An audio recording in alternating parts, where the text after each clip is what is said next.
मैं अवनीश स्वागत करता हूं आपका the Thakur family vlogs Mithila के माध्यम से श्री जगन्नाथपुरी में, जहां के दर्शन मैंने तीसरी बार कर लिए और तीसरी बार दर्शन करने के बाद मैं अपने होटल की तरफ जाने लग रहा हूं। मम्मी पापा दीदी नहीं आए क्योंकि उनके पैरों में बहुत ज़्यादा दर्द हो रहा था और मैंने कहा कि जाने ज़िंदगी में कब जाने का मौका मिले, पता नहीं कब आए ना आए, जगन्नाथ भगवान ने बुलाया है तो इस रात को भी जो है वो यूज़ कर लिया जाए और दर्शन कर लिए जाएँ। सुबह हमारा प्लान है बहुत ही अच्छी जगह घूमने का और वहाँ पे जाके खूब सारे रील्स बनाते हैं हम, जैसा भी हमारे पास समय रहता है। मम्मी पापा की धीरे धीरे चलते हैं तो बहुत ज़्यादा समय की कमी पड़ जाती है हमें, लेकिन हम फिर भी आप लोगों के पास बहुत सारी चीज़ें लाने की कोशिश करेंगे। चिल्का हम नहीं गए क्योंकि दीदी मम्मी पापा इन सब का कोई मन नहीं था। बारिश हो गई, हम लोगों का टाइम बहुत सारा वेस्ट हो गया। सुबह 4 घंटे वेस्ट हो गया, शाम को 4 घंटे वेस्ट हो गया। मतलब धूप थी, बारिश थी, बहुत सुंदर मौसम था। अभी देखिए पूरा जो शाम को बारिश हुई ना पूरा गीला हुआ पड़ा है। पूरी जगन्नाथपुरी में ना जो है वो बारिश ने पूरा अपना जो है वो लाबादा जो है वो पहना दिया है। बहुत ही सुंदर जगन्नाथ के दर्शन मैंने किए हैं अभी, और वहीं पे जाके मैंने भोग प्रसाद खा लिया। सिर्फ 50 रुपये में भरपेट भोग प्रसाद खाया है। और दीदी और पापा लोगों ने वहाँ पे, दीदी मम्मी पापा लोगों ने वहीं किसी होटल में खाना खा लिया होगा, क्योंकि मैं उन्हें कह के आया था कि मैं तो वहीं पे पेट पूजा करके आऊँगा। वैसे मैं चप्पल लेने के बाद ना, मोबाइल लेने के बाद मैंने रसगुल्ले भी खाए। यहाँ के रसगुल्ले जैसे तो ज़िंदगी में कभी नहीं खा सकते। क्या बंगाल, क्या बिहार, कहीं के रसगुल्ले नहीं हैं भाई साहब, इतने सुंदर। लक्ष्मीपति जहाँ विराजते हो ना, तो आप समझ सकते हैं कि वहाँ की चीज़ें कैसी होंगी, है ना। आनंद करते रहिए। जय जगन्नाथ। रात से हो गई सुबह, हम लोग तैयार होके नहा धो के और यहाँ आ गए इस बस में। हमने रात को ये बुक कर लिया था जब हम जा रहे थे पुरी के बीच पे। बुक हमने इसलिए कर लिया था क्योंकि अगर सुबह सुबह आप करेंगे ना ये सब चीज़ें तो बिल्कुल फिजिबल नहीं होती हैं, आप नहीं कर पाएंगे। और आगे वाली सीट हमें मिली, यानी बिल्कुल नेक्स्ट टू जो डोर होता है वो वाली सीट हमें मिली है। अच्छी सीट है, पापा और मम्मी दोनों ही पैर फैला सकते हैं बहुत ही अच्छे तरीके से। और क्या है कि सिर्फ 220 रुपीज़ में, जो भी यहाँ आना चाहे ना, सिर्फ 220 रुपीज़ में बहुत सारा साइट सीइंग कराते हैं। पूरा दिन साइट सीइंग होती रहती है इनकी, और सिर्फ 220 रुपये में आप जब भी यहाँ पे आएँ। लेकिन आपको ना थोड़ा सा वेल इन एडवांस यहाँ आके अपनी सीट को जो है वो कैप्चर करना होगा, है ना। यहाँ पे बहुत मोनोपोली चलती है ऑटो वालों की, बस वालों की, होटल वालों की। आपको हमेशा काम डाउन रहना होगा और आपको कूल रहना होगा, क्योंकि हमें रहना तो है नहीं यहाँ पे। पूरी में मैंने ये चीज़ देखी है कि जगन्नाथ भगवान के नाम पे लूटा बहुत जाता है भाई लोगों को, बहुत ही ज़्यादा। एक्सेस ऑटो वाला आपको कुछ भी बोल देगा, भाई मंदिर जाने के जहाँ 100 रुपये लगते हैं वो बोलेगा 200 रुपये देना है, तो इस तरीके से सीधे डबल कर देगा, क्योंकि आपको लगेगा जैसे आप टूरिस्ट हो तो वो लूट ही लेगा ऐसे। जबकि उन्हें बहुत ज़्यादा पैसे जो है ना वो होटल वालों से खाते हैं। इनकी अपनी मोनोपोली, इनका अपना जो है वो सारा का सारा मतलब यूनियन चलता है। लेकिन कुल मिला के हमें बहुत ही अच्छी बस मिली है, गद्देदार एकदम सीट है, उससे कवर भी नहीं हटे हैं अभी। तो मुझे ऐसा लगता है कि एकदम अच्छी जर्नी हमारे होने वाली है आज की। बहुत सारी जगह जाएंगे हम लोग जाएंगे। सबसे पहले यहाँ से पता नहीं कितने सारे 4-5 जगह है, हर जगह जहाँ जाएंगे वहाँ हम रिकॉर्डिंग तो करेंगे, है ना। तो वहाँ पे हम बता देंगे आपको। और आप पूछेंगे कि बस चलती कहाँ से है, तो मैं आपको बताऊँ ये BNR स्टैंड बोलते हैं इसको। और यहाँ पे देखिए कितना सुंदर सुंदर यहाँ पे होटल्स, या फिर मुझे लगता है कि सारे प्राइवेट मैंशन है ना, सारे प्राइवेट विलाज हैं। बहुत ही अच्छा ये लोकेलिटी है। मुझे लगता है कि सबसे अच्छी लोकेलिटी पूरी की है ये। बड़े बड़े यहाँ 2-2 हज़ार 3-3 हज़ार गज के घर हैं, मैंशन है। और ये सुंदर सा आम का पेड़ है, इसमें मैं आपको दिखाना चाहता था। देखिए कितनी सुंदर ये आम लगे हुए हैं ना एक, और इसको जाली से ढक दिया गया है। बहुत ही अच्छे। और ये देखिए ना ये बाहर आ गया है आम, देख पा रहे होंगे आप। बहुत ही सुंदर, पूरा भरा हुआ है आमों से। पूरा पेड़ जो है ना लदा पड़ा है आमों से भाई साहब।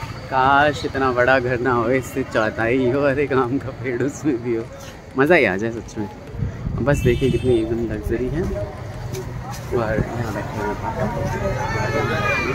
हैं। एक चीज़ जो मुझे सबसे अच्छी लगी इस बस में वो ये कि यहाँ पे एक आपको गाइड दिया जाता है और सारी चीज़ें गाइड करते हुए जाते हैं पूरे रास्ते। आपको जहाँ जहाँ आपको दर्शनीय स्थल है वो सारे के सारे बताते जाते हैं।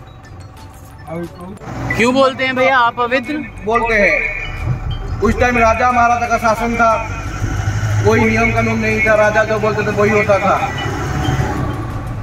लांगुड़ा नरसिंह करके राजा उस टाइम थे, उन्होंने ऑर्डर दिया कि 12 साल में ये मंदिर कंप्लीट होना चाहिए और 1200 कारीगर मंदिर बनाने के लिए कारीगर लग के 12 साल से पहले ये मंदिर को कंप्लीट करना है। लेकिन इसका जो दादी कलश ऊपर का कोई नहीं बिठा पाया, सब परेशान में पड़ गए क्योंकि राजा सबको मार देंगे 12 साल में मंदिर कंप्लीट नहीं हुआ। तो उनका जो कारीगर था हेड विशु महाराणा, उनका बेटा धर्मपद उसी दही कलश को बिठाया, लेकिन 1201 कारीगर हो गए। राजा सबको मार देंगे, इसीलिए उन्होंने जो धर्मपद थे उन्होंने समुद्र में छलांग लगाकर उसी टाइम मंदिर के बाजू में था समुद्र, अभी 3-4 किलोमीटर पीछे है। उसी दिन से मंदिर अपवित्र हो गया, क्योंकि उन्होंने 1200 कारीगर को बचाने के लिए अपना जान दे दिया। और सूर्य जी का पहला किरण इसी मंदिर पे आता है। और जो सूर्य जी भगवान का प्रतिमा था उनको जगन्नाथ मंदिर में ला के पूजा कर रहे हैं अभी रथी माता के मंदिर के साइड में। जैसे जगन्नाथ का रथ यात्रा होता है, जगन्नाथ का रथ है, उसी तरह मंदिर है देखने के लिए। इसका 24 पैर और 7 घोड़े हैं। रविंद्रनाथ ठाकुर भी इस मंदिर को रिसर्च करने के लिए आए थे, 6 महीने यहाँ पे रुके थे, लेकिन उनको कुछ भी पता नहीं लगा मंदिर के बारे में, वो खाली हाथ वापस चले गए। उसके बाद हम लोग जाएंगे भुवनेश्वर, यानी कि उड़ीसा का राजधानी, बाबा लिंगराज के दर्शन करने के लिए सिद्धेश्वर, मुक्तेश्वर, केदार गौरी, भुवनेश्वरी। क्योंकि इस मंदिर के अंदर 108 शिवलिंग है। जब सागर मंथन हुआ था, शिव जी ने विष पान करके गुस्से में आकर तांडव किए थे, उनका जटा जहाँ पे भी गिरा वहाँ पे स्वयंभू बन गया। ये बाबा लिंगराज स्वयंभू है, 11 फुट के स्वयंभू। लेकिन अभी कुछ इंचों में रह गए, क्योंकि जैसे पाप बढ़ता है बाबा लिंगराज नीचे नीचे चले जाते हैं, अब कुछ इंचों में वो रह गए हैं। इस लिंग में शिव जी और विष्णु जी का मिलन हुआ, इसलिए उनका दूसरा नाम हरिशंकर भी है। इस मंदिर को बनाने में 100 साल लगा था। 10th सेंचुरी में शुरू हुआ था, 11th सेंचुरी में खत्म हुआ था। और बाहर से भी बहुत सारे लोग इस मंदिर को देखने के लिए आते हैं कि जगन्नाथ मंदिर में जिस तरह भीड़ होता है, यहाँ पे भी इस तरह भीड़ होता है। और मंदिर के अंदर पंडित लोग से आपको बच के रहना पड़ेगा, क्योंकि हर जगह लूटपाट होती है, आपको पता ही है। और कहाँ पे सावधानी बरतना है मैं आपको बताऊंगा। उसके बाद हम लोग जाएंगे खंडगिरी, उदयगिरी, जो जैन मंदिर और काली माँ का मंदिर, जैन गुफा, ये एक ही था खंडगिरी उदयगिरी। अभी इसको बीच में रोड गया है, इसलिए इसको 2 हिस्सा कर दिया गया है। एक साइड में सिर्फ गुफा है, और दूसरे साइड में गुहा है, काली माँ का मंदिर और जैन मंदिर है। और लास्ट में हम लोग जाएंगे चिड़ियाघर, यानी कि नंदनकानन जू। और 4:30 बजे हर कोई स्पॉट बंद होता है गवर्नमेंट के नियम के अनुसार, इसीलिए उससे पहले हमको सारा जगह कवर करना पड़ेगा। और इस टूर में सबसे इम्पोर्टेंट चीज़ है टाइम, जहाँ पे जितना टाइम दिया जाएगा आप लोग को घूम-घाम के आना, क्योंकि आप लोग 40 लोगों का सफ़र है, कोई पर्सनल गाड़ी नहीं है कि किसने पर्सनल नहीं किया है, तो भाई इतना टाइम यहाँ पे दिया जाएगा। जहाँ भी इतना टाइम दिया जाएगा सारा जगह आपका कवर होगा। और इस दौरान आप लोगों को कुछ गवर्नमेंट का एंट्री फीस टिकट लागू होता है, जैसे नंदनकानन हो गया, कोणार्क हो गया और खंडगिरी उदयगिरी हो गया। आप लोग तो पढ़े लिखे खुद कर सकते हैं, लेकिन लाइन इतना लगता है टिकट काउंटर पर, आधा घंटा आपको खड़ा होना पड़ेगा। इसीलिए ये टिकट का पैसा मैं आप लोगों से कलेक्शन करूंगा। गाड़ी से उतरते ही हम लोग टिकट बना लेते हैं, फ़ोन करके एंट्री देना हमारा काम है। और कहाँ पे कितना खर्चा आएगा मैं आपको बताऊंगा। जो 3 साल से बड़े हैं, 10 साल से छोटे हैं, उनको लगेगा 70 रुपया, और जो बड़े लोग हैं उनको लगेगा 170 रुपया। और डिटेल बताता हूँ कहाँ पे कितना खर्चा आएगा। आपका कोणार्क आएगा 40, आर्कोलॉजिकल 20, खंडगिरी उदयगिरी 25 और 50 रुपया आपका आएगा नंदनकानन। और 2 जगह में ऑनलाइन होता है, एक जगह में लोगों को देख कर टिकट इशू होता है। और 35 रुपया गाइडिंग चार्ज, ऐसे करके 170 रुपया, क्योंकि हम लोग का काम है आप लोगों को अच्छे से घुमाना। इसीलिए कलेक्शन और हर किसका नंबर मिलूंगा, जिसका जितना मेंबर है उसका हर किसका मैं नंबर लूंगा और नाम लूंगा, टिकट का पैसा कलेक्शन करूंगा। गाड़ी से उतरते ही मैं आपको एंट्री दिलाऊंगा, नहीं तो आपको आधा घंटा खड़ा होना पड़ेगा, 2 जगह घूम के आपको पूरी वापस आना पड़ेगा, सारा जगह आप कवर नहीं कर पाएंगे। इसीलिए अभी चंद्रभागा आने वाला है 10-15 मिनट के बाद, उससे 5 मिनट की दूरी पे कोणार्क है। और जिनको जो खाना पीना करना है, दिन भर का भोजन कोणार्क में ही करना पड़ेगा, शुद्ध शाकाहारी, क्योंकि आगे सिटी आएगा, सिटी के अंदर गाड़ी रखने के लिए पुलिस वाला नहीं देते हैं। इसीलिए जिसको जो खाना है कोणार्क घूमने के बाद वहीं पे खाना पीना करना पड़ेगा, दिन भर का भोजन, उसके बाद हम आगे बढ़ेंगे। क्योंकि भुवनेश्वर का रास्ता कोणार्क से 1.5 घंटा लगता है, 60 किलोमीटर। मैं आ रहा हूँ आपके पास कलेक्शन करने के लिए अभी, क्योंकि अभी कुछ देर में चंद्रभागा आने वाला है। हर 2 कदम पे भाई लोगों एक नदी आ रही है। ये ज़रा से रास्ते में ना हमने 3 नदियाँ देख ली अभी तक, और हम चंद्रभागा भी नहीं पहुँचे। और ये चंद्रभागा बीच से हम होके जाते हुए हमारी गाड़ी काफ़ी स्पीड में, बहुत ही बढ़िया यहाँ समंदर है भाई लोग, बहुत तेज लहरें उठ रही हैं, बहुत बड़ी बड़ी। पहुंच चुके हैं अब हम चंद्रभागा बीच पे, जहाँ पे आप देख रहे होगे कि समंदर का पानी भाई साहब अच्छा लहरें ले रहा है, बहुत ही ज़्यादा लहरें यहाँ पे हैं, बहुत गहरी लहरें। बिल्कुल अंदर मत जाइएगा, कभी भी आइएगा तो और मुझे तो समंदर से भैया डर ही लगने लगा है। भागो भागो भागो भागो भागो। मैं गीला नहीं होना चाहता आज, कल बहुत गीला हो गया। इधर मम्मी पापा का दिखाता हूँ। दीदी ब्लॉगिंग करते हुए सूर्य नारायण जो है बहुत चमक रहे थे, हल्के से अभी सही हुए हैं और चप्पलें भी चली जाएंगी अभी।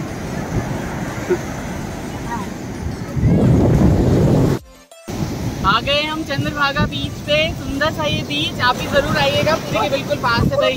मैं तो पूरा ही भीग गया यहाँ पे। मैं बहुत पूरा भीग गया। निकलते हैं हम लोग अपनी बस के लिए अब दोबारा से, है ना। एक आध रील शूट करता हूँ। बिल्कुल भाग भाग भाग। निकल रहे हैं अब हम चंद्रभागा बीच से। खूबसूरत सा बीच है ये, सुंदर सा। इतना ज़्यादा अब आप बोलेंगे कि मालदीव्स जैसा पानी है, वैसा तो नहीं है, लेकिन साफ़ सुथरा पानी है। और मुंबई की जो जुहू चौपाटी वगैरह है वहाँ मैंने सुना हुआ है, गया तो नहीं हूँ, लेकिन सुना हुआ है, दीदी भी गई हुई है कि बहुत गंदगी रहती है, वैसा नहीं है, है ना। सुंदर है, एकदम साफ़ है, एकदम नीट एंड क्लीन, एक कचरा तक नहीं नज़र आएगा। बहुत अच्छा लगा हमें। बस से हम उतर गए चंद्रभागा के बाद कोणार्क के पास, और सुंदर सा टेस्टी सा नाश्ता करने के बाद हम निकल रहे हैं कोणार्क मंदिर की तरफ। फाइनली आ चुके हैं हम कोणार्क टेम्पल, और यहाँ पे देखिए पीछे की तरफ ये सारा का सारा कोणार्क टेम्पल बहुत ही सुंदर सा। यहाँ पे बहुत सारे टूरिस्ट आए पड़े हैं, और देखते हैं कि किस तरीके से हमें क्या क्या आगे मंदिर की के बारे में हमारा गाइड जो है, जो बस में है, वो क्या क्या बताता है। सारी चीज़ें आपको भी बताते रहेंगे। बाकी तो इंटरनेट पे आजकल हर चीज़ अवेलेबल है। सुंदर कोणार्क टेम्पल के दर्शन आप कर रहे हैं, मतलब देख रहे हैं आप ठाकुर फैमिली ब्लॉग्स मिथिला के माध्यम से। आगे अंदर जाते हैं और देखते हैं कि किस तरीके से बना हुआ है ये मंदिर। सुंदर सा ये कोणार्क टेम्पल, और यहाँ देखिए इधर की तरफ जैसे ही आप एंट्रेंस पे आएंगे, एंट्री फीस तो हमसे पहले ही ले ली गई थी, अब पता नहीं कितनी है, मैं आपको बताता हूँ अभी, है ना। तो 50 रुपीज़ ये एंट्री फीस है यहाँ की, पता कर लिया मैंने।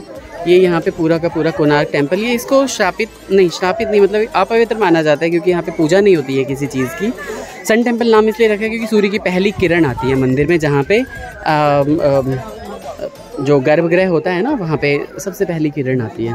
और यहाँ पे देखिए इसके बारे में इंफॉर्मेशन दी गई है, आप चाहें तो इसको पॉज करके पढ़ सकते हैं। और यहाँ पे ये उड़िया भाषा में, और यहाँ पे ये इंग्लिश में सारी इन्फॉर्मेशन दी गई है, आप चाहें तो पॉज करके पढ़ सकते हैं।